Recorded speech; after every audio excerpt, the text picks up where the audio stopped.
दादी के हाथों का जादू और खुशबू से महकता घर, माँ की मुस्कुराहट और खाने की सुगंध। MDH गरम मसाला, क्योंकि हर रिश्ता है स्वाद से जुड़ा। ट्रंप ने भले ही टैरिफ लगाकर तानाशाही दिखाने की कोशिश की, लेकिन चीन की धरती से रूस के राष्ट्रपति व्लादिमीर पुतिन ने यह साफ कर दिया कि मल्टीपोलर वर्ल्ड में कोई धौंस नहीं चलेगी और भारत हो या चीन, इस तरह की बात करने से अब कोई झुकने वाला नहीं है। एक तरफ अमेरिका अपनी ताकत दिखाने की कोशिश कर रहा है, दूसरी तरफ रूस और चीन मिलकर नए वर्ल्ड ऑर्डर को सेट कर रहे हैं। लेकिन इस बीच फ्रांस की राजधानी पेरिस में एलिसी पैलेस में पेरिस मीट हो रही है। इस बैठक पर पूरी दुनिया की नजर है, क्योंकि रूस यूक्रेन युद्ध का समाधान यहां निकाला जाना है, शांति के लिए कोशिश यहां की जानी है। लेकिन अगर यह बैठक विफल रही तो इसका परिणाम तीसरी बार यूरोप से वर्ल्ड वॉर के आगाज से भी हो सकता है। आइए आपको बताते हैं कि इस बैठक में कौन कौन शामिल है। फ्रांस के राष्ट्रपति इमैनुअल मैक्रों और ब्रिटेन के प्रधानमंत्री कीर स्टारमर इसमें शामिल हैं। यूक्रेन के राष्ट्रपति वोलोदिमीर ज़ेलेंस्की, यूरोपियन यूनियन की अध्यक्ष उर्सुला वॉन डेर, नेटो के महासचिव मार्क रूटे सहित यूरोप के 30 देशों के प्रतिनिधि इस बैठक में शामिल हैं। इसके अलावा बैठक खत्म होने के बाद कॉल कॉन्फ्रेंस के जरिए अमेरिकी राष्ट्रपति डोनाल्ड ट्रंप से भी ये लीडर्स बात करेंगे। पेरिस मीट इसलिए महत्वपूर्ण हो गई है क्योंकि ज़ेलेंस्की ने दावा किया है कि यूक्रेन के बाद पुतिन के टारगेट पर यूरोप है। यूक्रेन ने जमीन छोड़ी तो यूरोप पर रूस का हमला तय है। ज़ेलेंस्की ने कहा है कि रूस ने बार बार हमें डोनबास से हटाने की कोशिश की, लेकिन अगर यूक्रेन ने सरेंडर किया तो यूरोप पर हमला होगा और यही चिंता यूरोप के लिए सबसे बड़ी है।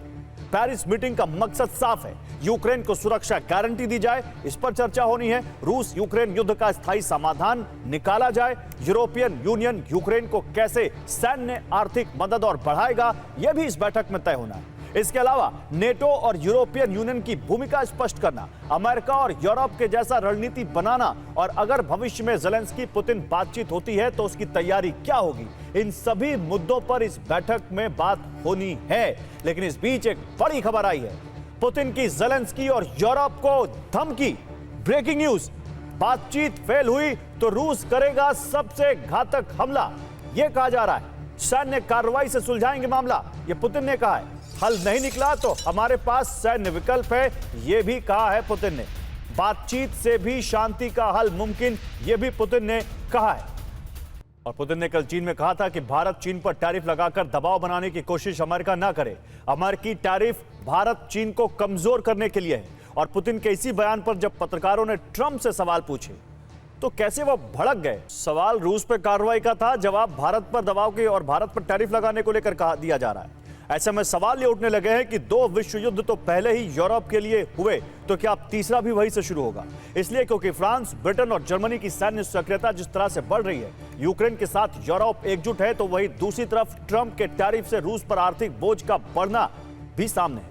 ये सभी बातें इस ओर संकेत करती हैं कि अब अगर इतना सब होने के बाद भी पेरिस की बैठक विफल रही तो डायरेक्ट सैन्य संघर्ष का खतरा बढ़ जाएगा। ऐसे में अड़ी के सवाल बिल्कुल सीधे हैं। क्या यूरोप से तीसरे विश्व युद्ध का खतरा मंडरा रहा है? क्या ट्रंप का टैरिफ दुनिया को सैन्य टकराव की तरफ धकेल देगा? क्या पुतिन का संदेश अमेरिका को सीधी ललकार है?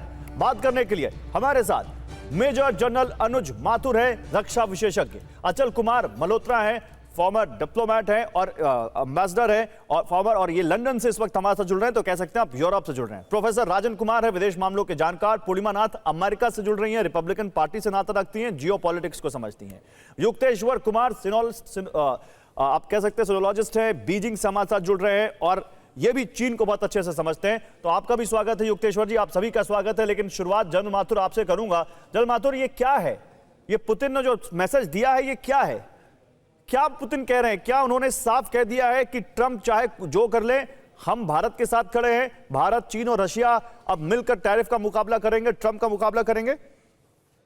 बिल्कुल, जय हिंद। बिल्कुल साफ मैसेज है, इसमें कोई गुंजाइश नहीं है दो राय होने की। पुतिन ने साफ कर दिया है कि कोई भी दुनिया का देश ऐसा नहीं है जिसकी की दादागिरी चलेगी, धौंस को चला पाएगा।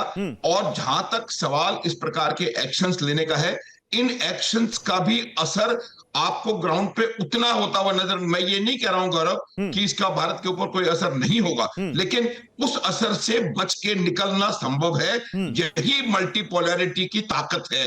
और मेरा ये मानना है कि पूरी दुनिया आज की तारीख में मल्टीपोलैरिटी में है, और ट्रंप को ये गुमान है और उनके एडवाइजर जो कि खुद इल एडवाइज्ड हैं, उनको ये कहीं ना कहीं लगता है कि वो अभी भी इस परिस्थिति में है कि वो दुनिया के ऊपर ताकत और इसके बल से धौंस जमा सकते हैं।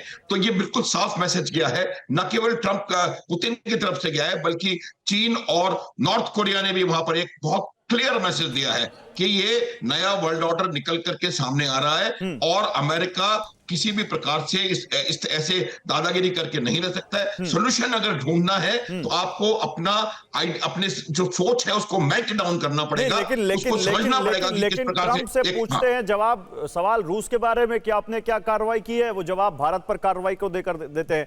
प्रोफेसर राजन कुमार, मैं इस पर और बात करूंगा अभी, लेकिन पहले अब मैं पेरिस मीट पर बात करना चाहता हूं आपसे। डू यू थिंक कि पेरिस मीट में कुछ होने वाला है? देखिए, सबसे पहले तो मैं बता दूं कि पेरिस मीट पे कुछ नहीं होने वाला है।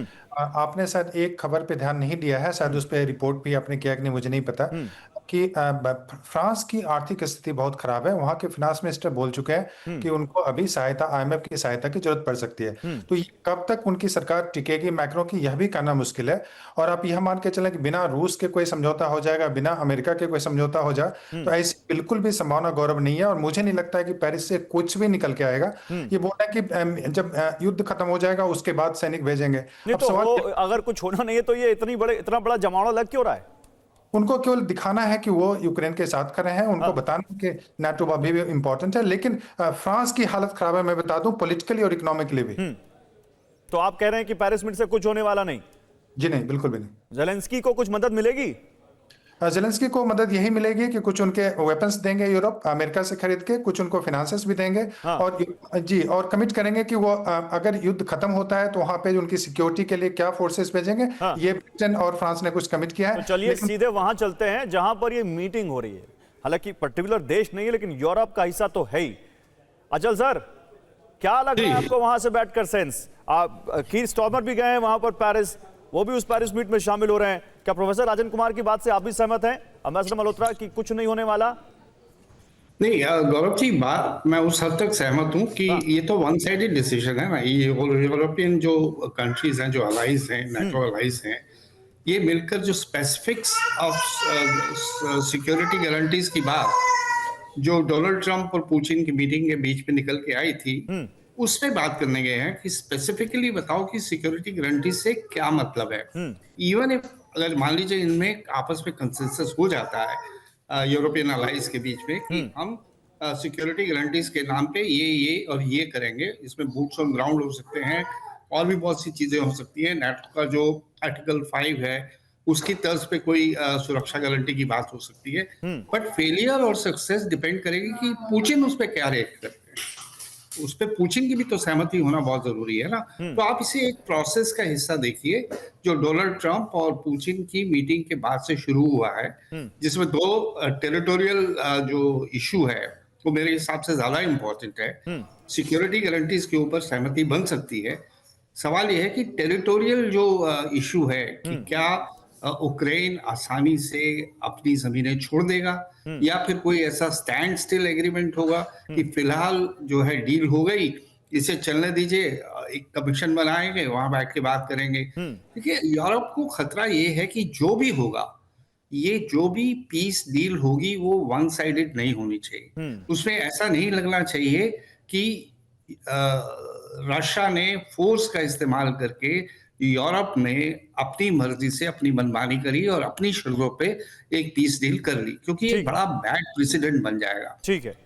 जर्मनी, फ्रांस, यूके, इटली, बड़ी कंट्रीज को शायद फिर भी रशिया से इतना खतरा नहीं है जितना बाल्टिक स्टेट्स को होगा, आपकी स्कैंडिनेवियन कंट्रीज को होगा, फिनलैंड को होगा, छोटी छोटी कंट्रीज जो हैं, ये लगेगा कि कल को यही चीज उनके यहाँ पे भी दोहराई जा सकती है। दादी के हाथों का जादू और खुशबू से महकता घर, माँ की मुस्कुराहट और खाने की सुगंध, MDH गरम मसाला, क्योंकि हर रिश्ता है स्वाद से जुड़ा।